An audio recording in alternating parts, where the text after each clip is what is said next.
So hello friends, welcome back to my channel Jayantika lifestyle and आप सभी का मेरे चैनल में बहुत बहुत स्वागत है।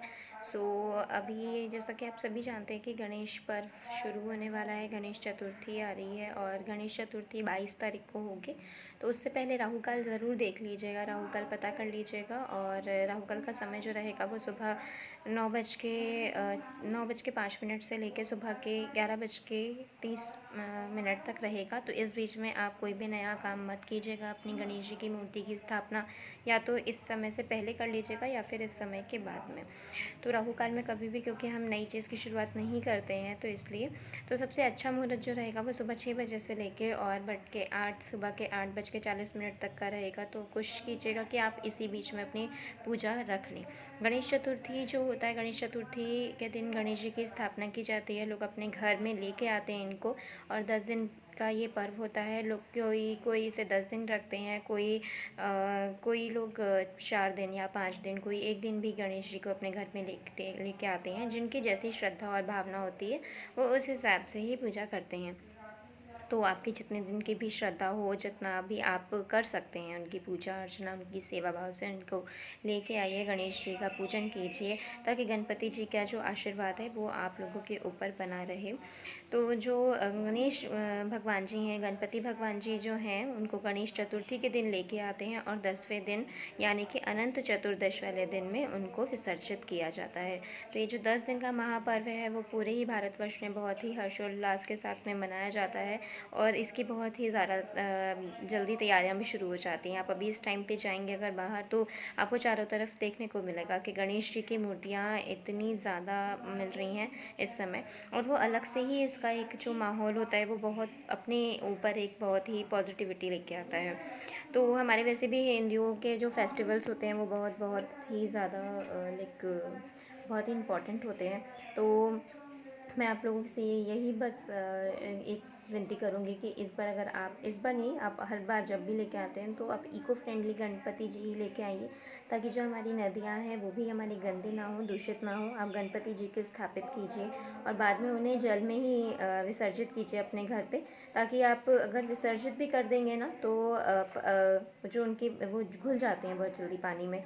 और फिर आप वो जो जल है वो आप अपनी क्यारियों में, पौधों में डालिए। तो इससे क्या होगा कि आपके पौधों में भी एक तो हमारे जो गणपति जी हैं वो उनका अनादर नहीं होगा, वो बहुत ही आराम से चले भी जाएंगे और इस तरीके से हमारा विसर्जन भी हो जाएगा और कोई भी गंदगी भी नहीं फैलेगी, ना ही हमारी नदियाँ हमारी दूषित होंगी। तो आप सभी से ये विनती है कि आप इको फ्रेंडली गणेश जी ही लेके आइएगा।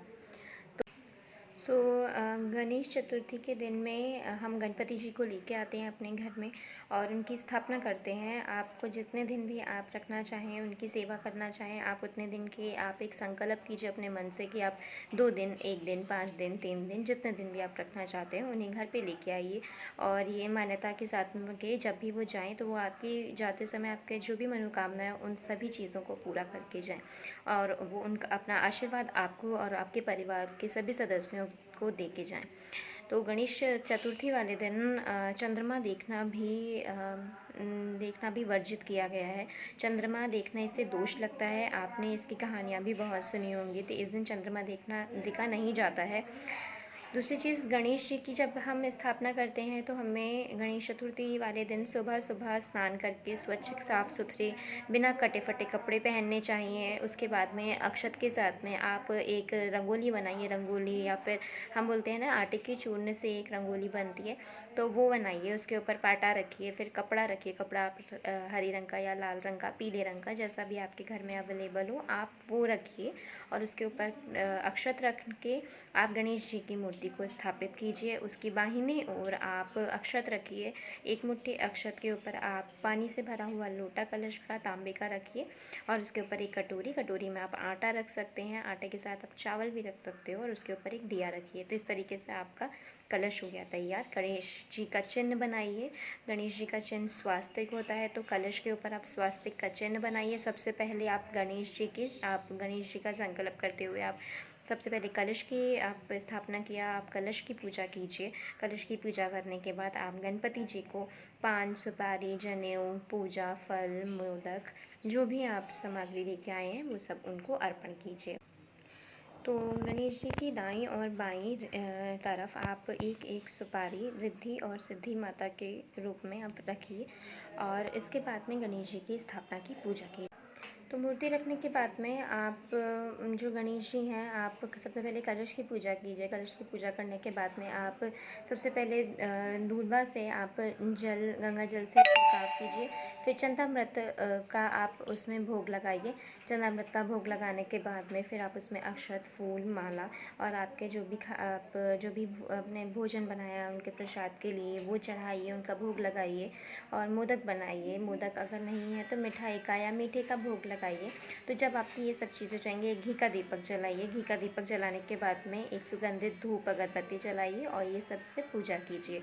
और उसके बाद उनका साष्टांग प्रणाम करने के बाद में एक संकल्प कीजिए कि हम गणपति बप्पा आपको 1 दिन, 2 दिन, 3 दिन, जितने दिन भी आप रखना चाहते हैं आप उतने दिन के लिए उनका घर में आपने आगमन किया है। तो जिस तरीके से हम एक परिवार का हमारे घर में सदस्य आते हैं उस तरीके से आप उनकी सेवा कीजिए।